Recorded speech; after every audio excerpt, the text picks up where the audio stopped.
Hey guys, welcome back to Free Car Repair. Thank you guys for watching and subscribing to the channel. Today will be super helpful video to any of you having a Honda CRV. We're talking about that generation here from year 2012 to year 2016. If you guys have one of those, you need to find where the traction control fuses are located.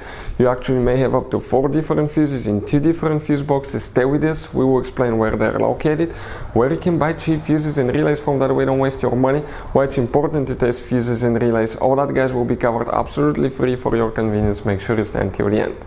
So before we guys start, let me tell you a little bit about us. If you have that generation Honda CRV from year 2012 to year 2016, we will make a video for every single fuse, every single relay.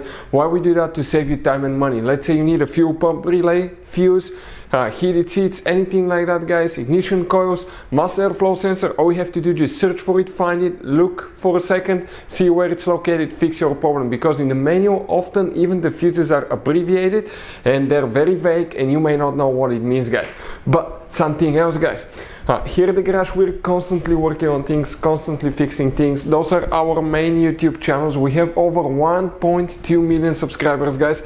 We have videos that helped more than 350 million people guys. So subscribe, check it out. We have videos that can save you thousands of dollars in repairs.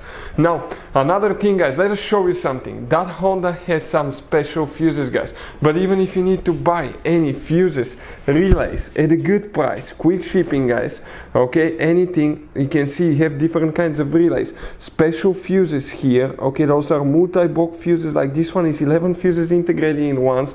That's what they look like. Let us show you quick. That's the side view, 11 individual fuses in one. This is the top view guys of the fuses. You can see right here. We'll put the link in the description of the video below where you can get fuses, relays at a really good price, quick shipping as well. So let's start on it now. So here, which fuses we need to check specifically for the traction control. We're going to demonstrate on 2015 Honda CRV right here guys. Fun fact, you have 2 different fuse boxes. We'll be working both of them and we'll start with the one that's not so convenient. It's under the dash on the driver's side. Look upside down above the pedals in the corner there on the left side guys. You will see a fuse box layout that will look just like this one right here. Before we continue, let's explain why it's important to test fuses and relays now.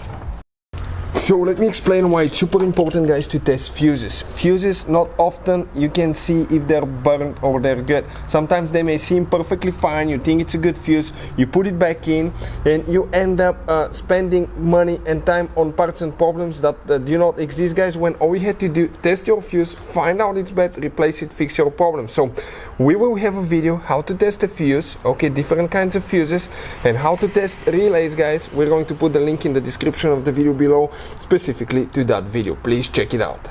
We need to just check only one fuse in that fuse box, then we'll go to a different one, and we're talking about fuse number 24 right here, 7.5 amp fuse that you need to check. Next, you need to open the hood. Under the hood guys, you will have the fuse box right here, main engine management fuse box. Open that cover, you will see that layout here. This is the front of the CRV, this is towards the windshield side. And here you may have all of them, or you may be missing some depending on the year, model and configuration. The first fuse that you will need to check guys for the traction control is fuse number 9 right here. We do not have that one, fuse number 9. Then you have that multi-block fuse that consists of 1, 2, 3, 4, 5, 6 individual fuses, and this one has even 11. What they look like, this is the 11 one, okay, this is the 6 one on top, this is the 6th one on the side guys. If one of them burns, you have to replace the whole fuse box. That's bad news. But good news guys, okay, the good news is that we'll put a link in the description of the video below where you can get it from at a good price and quick shipping. In that fuse now right here, starting from the windshield coming towards the front, you count 1, 2, 3. That third fuse right here, 40 amp fuse, and that fourth fuse, 20 amp fuse. That's the 2 that you need to check. Hopefully the video will be helpful. Thank you for watching. See you next time.